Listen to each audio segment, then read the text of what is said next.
Hello and welcome. I'm your host, Touchy Dogs, and this is Armored Warfare's second early access limited test. So, Armored Warfare is a new game made by Obsidian for My Games. It's a free-to-play, armored, quote-unquote, MMO arcade game with PvP and soon-to-be PvE. Now, what the PvP is in general, a lot of you players are probably coming from World of Tanks. The PvP battles are pretty much the same. 15 on 15, player versus players, going at it on a map with different vehicles. The player versus environment are going to be almost like, I guess you could call World of Warcraft almost dungeons or raid content. It's basically going to be, they said, about a 4-man team going in, or a 4-vehicle team going into a mission to complete various objectives, whether that be stopping a train or knocking out missiles or stopping a supply convoy or whatever it may be. But you guys are working together versus computerized vehicles to complete a mission. So I'm really looking forward to the player versus environment, as well as I am very much enjoying the player versus player content. From World of Tanks, there's a few new things that you need to understand about this game. In general, yes, you could call it a copy and paste of World of Tanks. You have tanks, you do player versus player. These things are the same, but there's some very large differences that Obsidian has done to make this different, make this feel better. One is the engine that's being used. I mean, we're looking at tanks here already, and these are high definition, fantastic tanks right out of the box. We're not waiting for them. And personally, I think they look better than even the regular high definition ones in World of Tanks. So first of all, it looks fantastic, it runs fantastic, and when we get into some gameplay, you'll see how starting off on the matches looks fantastic as well. So the number one thing, looks. The second, vehicles. The great thing about this is, after looks, the next thing I wanted to talk to you guys about is dealers. Most games come from a country's perspective, whether it's War Thunder, World of Tanks, any type of these genre games. It's you pick the US or the Russians or the Germans and you play down their tech tree. Here, Armored Warfare has done dealers. So if you look at this dealer, yes, it's predominantly US and German vehicles, but you have Russian line in here. You have Italian. So it's gonna make it very simple for Obsidian to put in any vehicle that they want, whenever they want, into any dealer. So we'll be able to see a lot more tanks coming out from countries that we haven't seen very much of, like some of the Scandinavian tanks that we have, Israeli tanks, maybe some Iranian tanks, or even Indian or Chinese or Japanese or tanks from Thailand. All these individual tanks that you can't make a whole entire tech tree out of, but you can make just put it into a dealer, whether it be tier 1 through 10, which they're going up to 10. I think on release they're going to stick it to 8. So the dealers are going to make it very interesting and very easy to get new vehicles. So I think we're going to see a lot of vehicles from a lot of different countries in Armored Warfare, which that is what I'm really excited about. So next, talking about I'm not sure how to really present this to you guys in a word form, so I'm going to paint you a picture. In playing here in our early access, at tier 1, sometimes we run into tier 7 tanks or vehicles. But when that happened, I didn't feel like I was mismatched horribly. I didn't feel like, well, I'm the scrub, I better throw in the towel. I felt still useful. And it's the reason why I felt useful is the way Armored Warfare splits vehicles up into their classifications and what it gives the vehicles for those classifications. So, to run through real quick, I was in my Tier 1, my M113, and I got stuck in a Tier 7 battle. But I ended up taking and following the Tier 7 Leopard 2 that was on our team.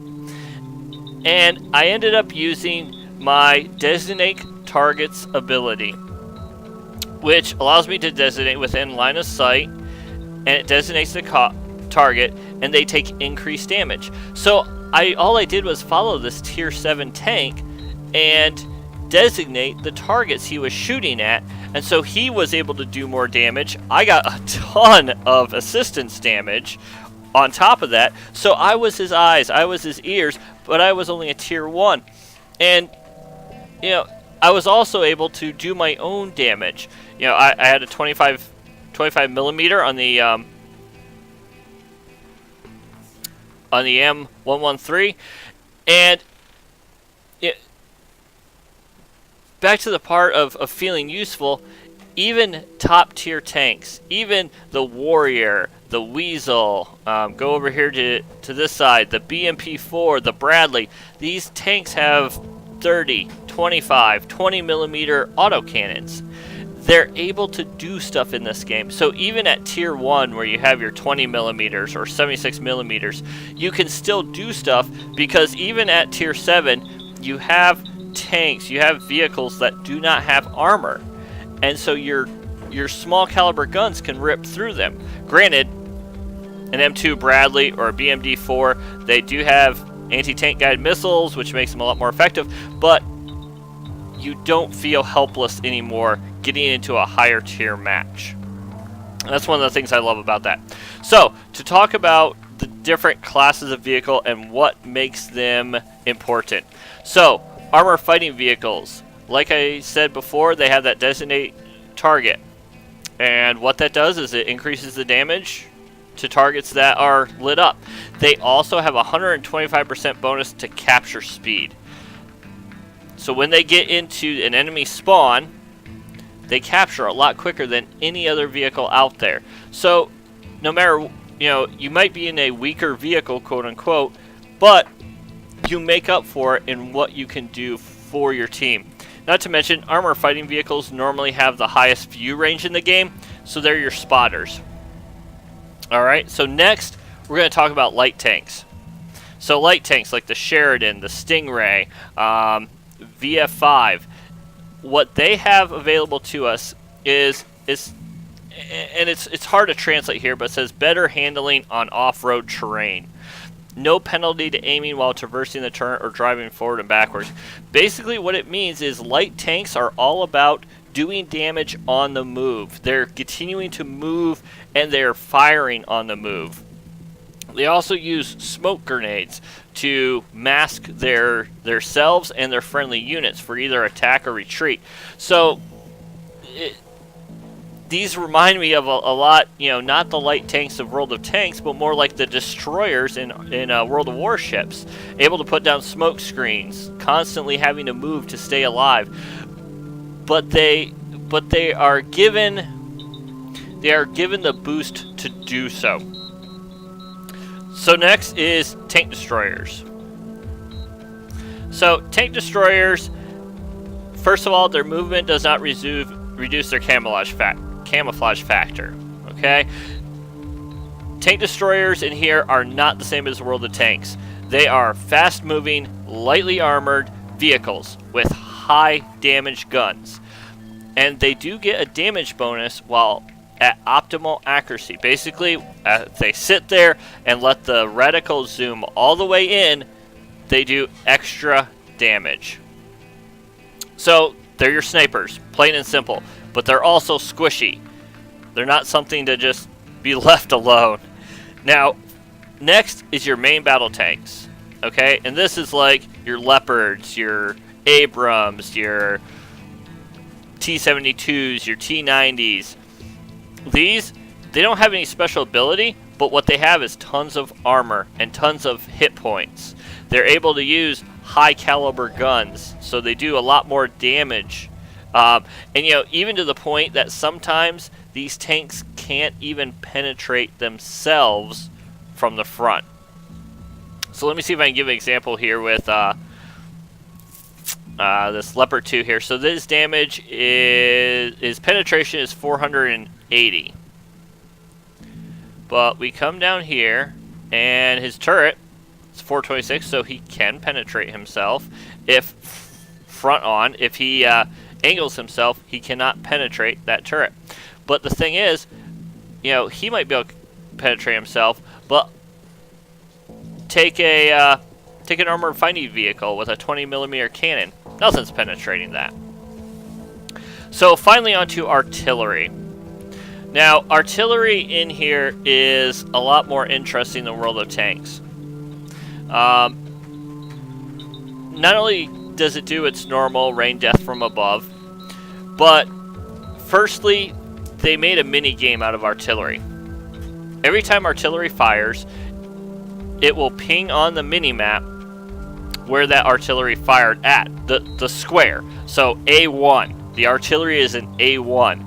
If he fires again, it will narrow it down even farther. Now, mind you, every time you fire as artillery and another artillery is looking, you will ghost for about 10 seconds. Okay?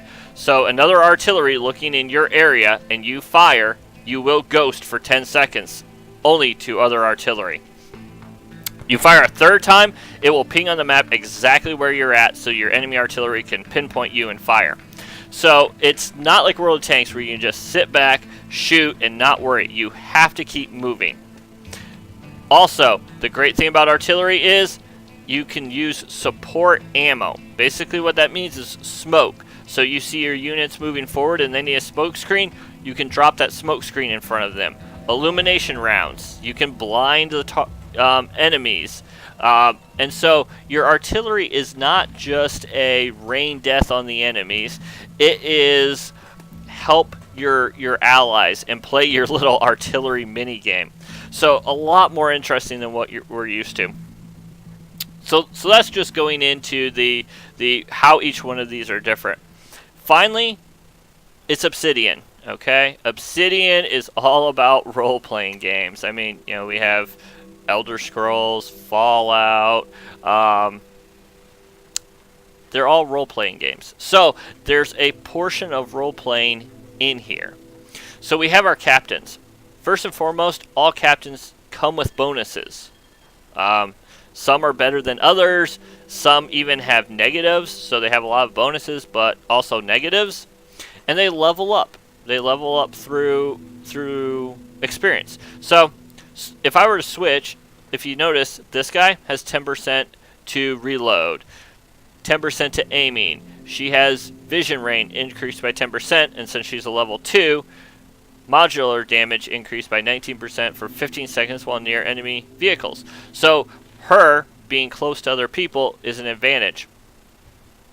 So that's just your commanders. Now your commanders can move from vehicle to vehicle. They don't have to stay in the same vehicle. For instance, my female commander, my tier 2, is actually in command of 2 different vehicles. She's in command of the LAV as well as the Scorpion. Okay, I have other commanders in my other tanks. So you're not limited to, you have to have the same commander for each tank. Okay, now your crew is limited to the tank. So let's take a look at your crew. So your crew, it tells them what they do, how well they do it, and they have their extra 2% for whatever they do. Now, when we level up, it increases by 2%. So every time you level up, your people will get better by 2%. They also get skills that they can start learning. So depending on what their job is, depends on the skills that they can learn, but it's getting better each time that they level. So just like in World of Tanks, we have a leveling system and perks and you know, things we're shooting for, but I like how Obsidian, it's not just, you know, once you reach 100%, then you can go on to your next one. It's your people are leveling up not only their skills, as in their acceleration, traverse speed, these things, but also their special abilities are leveling up at the same time. So I think you can have a sense of unity with your crews, a sense of, oh, I really want to work on them together to build them up.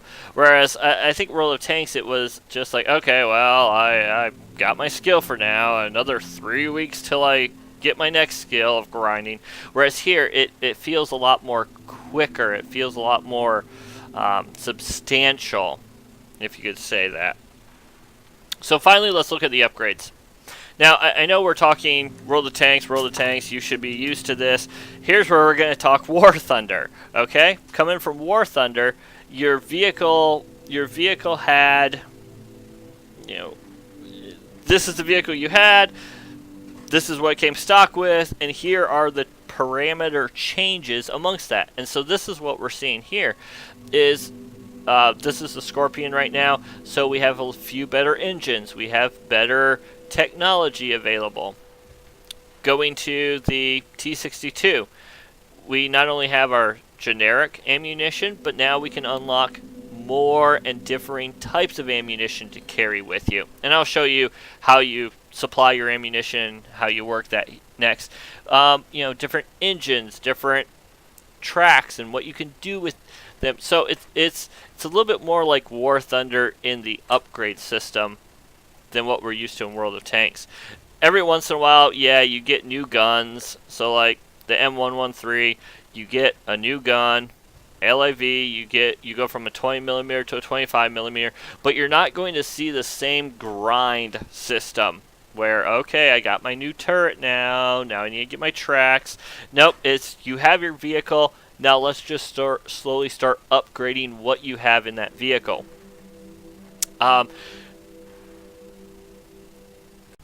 Alright, so welcome. This battle is Port Storm.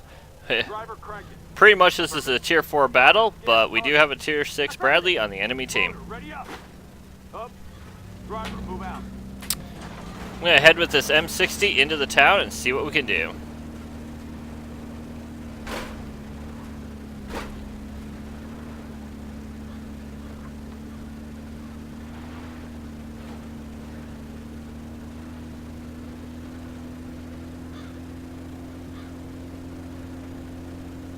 Once again, fantastic graphics, fantastic atmosphere.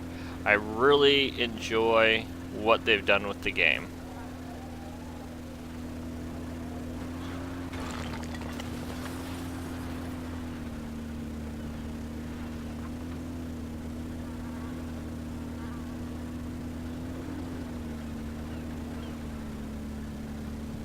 So, right now we are in a main battle tank, the T62. Tier 3.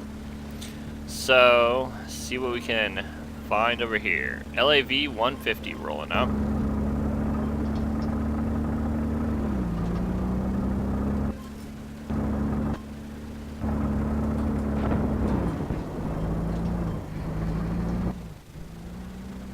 So, I'm going to load high explosive real quick since I'm coming up against lightly armored vehicles.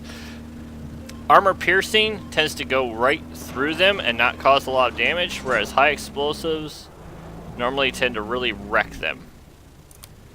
But I'm not seeing anything right now.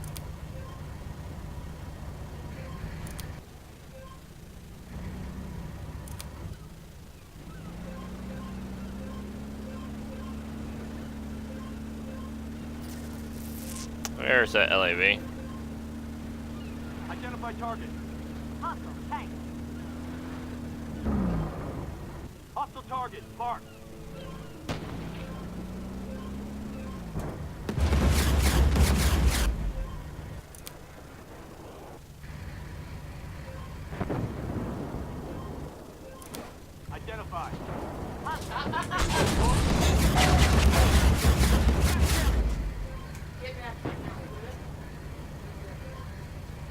Alright, and this should not... Oh my gosh.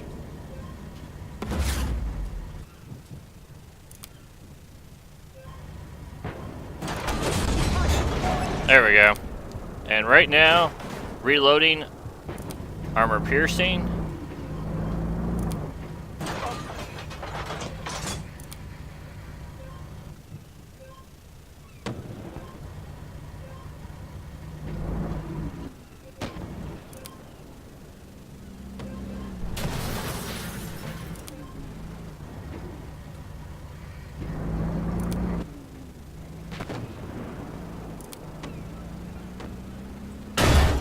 Whoa. Looks like artillery.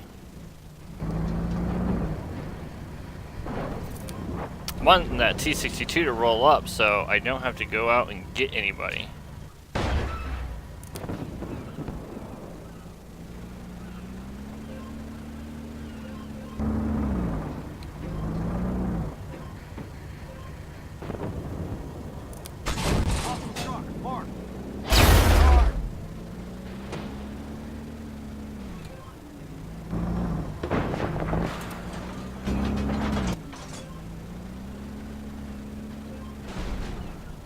See if we can't get around the side here.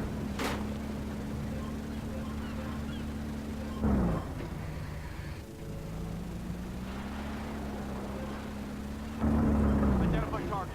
Hostile tank. Crap.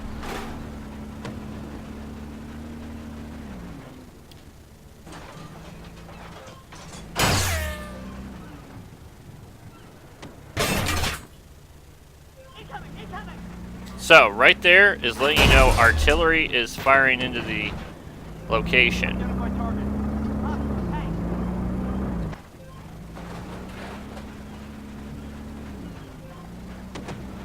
Incoming. Driver, move. Artillery, again. Identify. Hostile tank.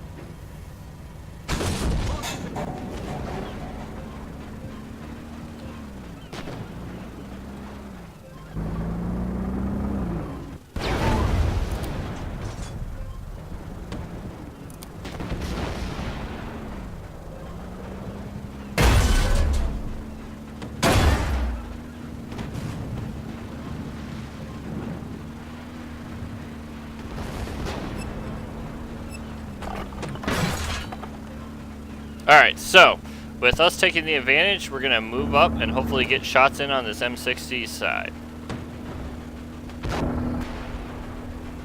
The M60 was knocked out.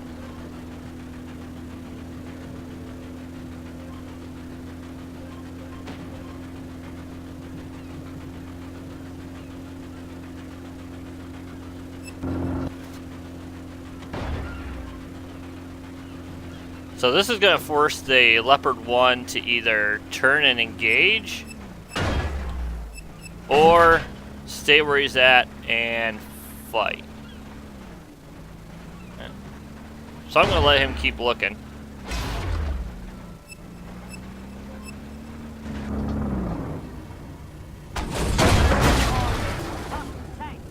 So we're going to reload before he does. Hostile PC. Mark. Maybe not. Bummer. He reloads quick.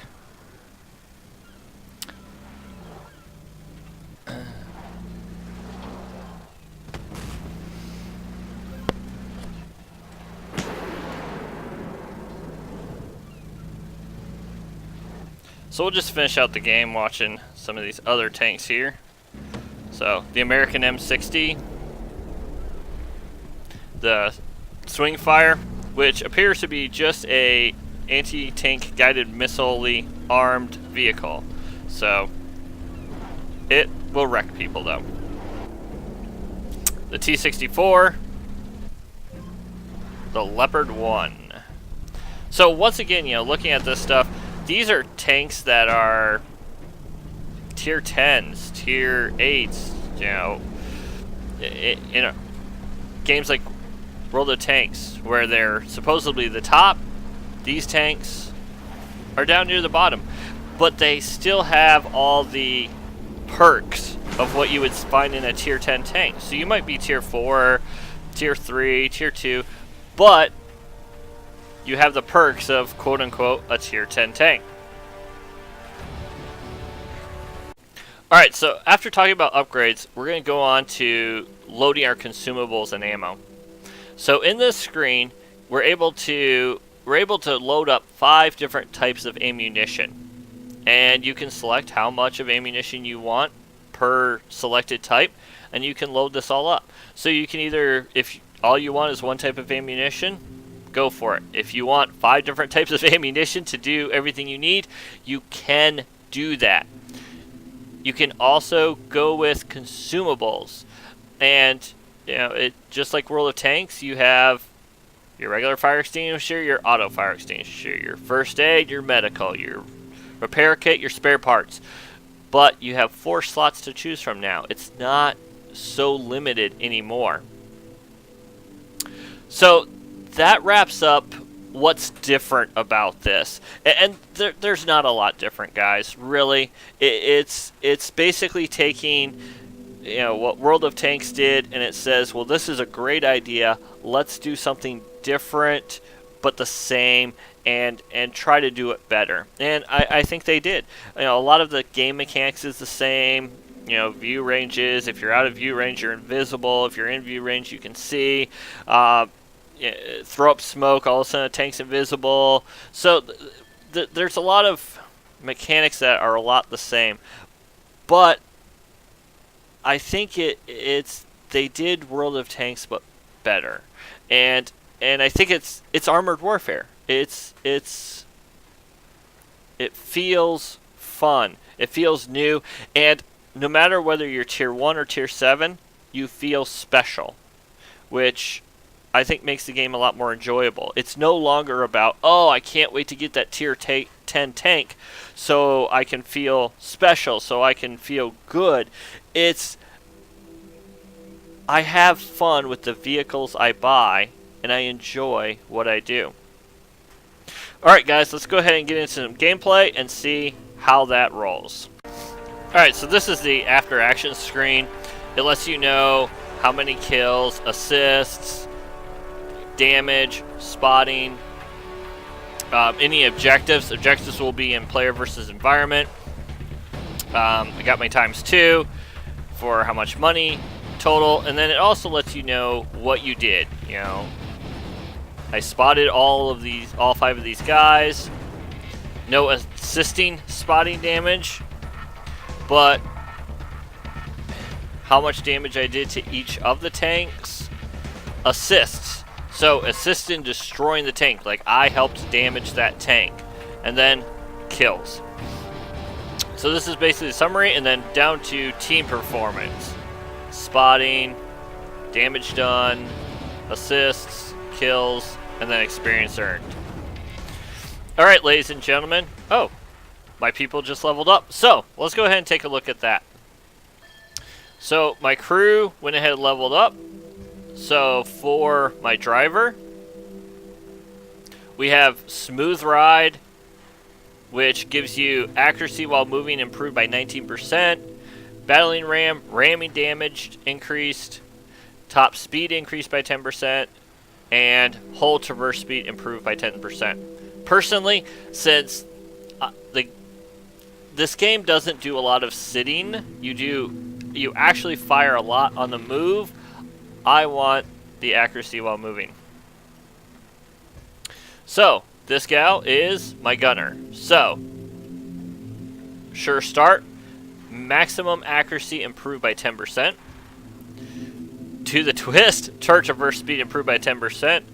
Quick draw aim speed improved by 10%. And minimum accuracy improved by 10%. So, maximum accuracy improved by 10% means it will start 10% better. Sharpshooter means it will get 10% better. If I'm wrong, someone please let me know, but that's how I understand that. Alright, and then finally down to my loader. So we have Vengeful Fury, reload time improved by -9 seconds. Basically what that means is he will load 9 seconds quicker, or your ammunition will load quicker. Ammo swap speed improved by 19 seconds, and Rampage, module damage improved by 19%. That's a good one. But I'm going to take the quicker reload. Alright, and that is how you level up your crew. So not only do they gain experience here, but they also gain your perks. And it really didn't take very long. If you look, they're already partially leveled up into level 2 just from one battle. Alright, ladies and gentlemen, that is Armored Warfare, and we will see you guys later.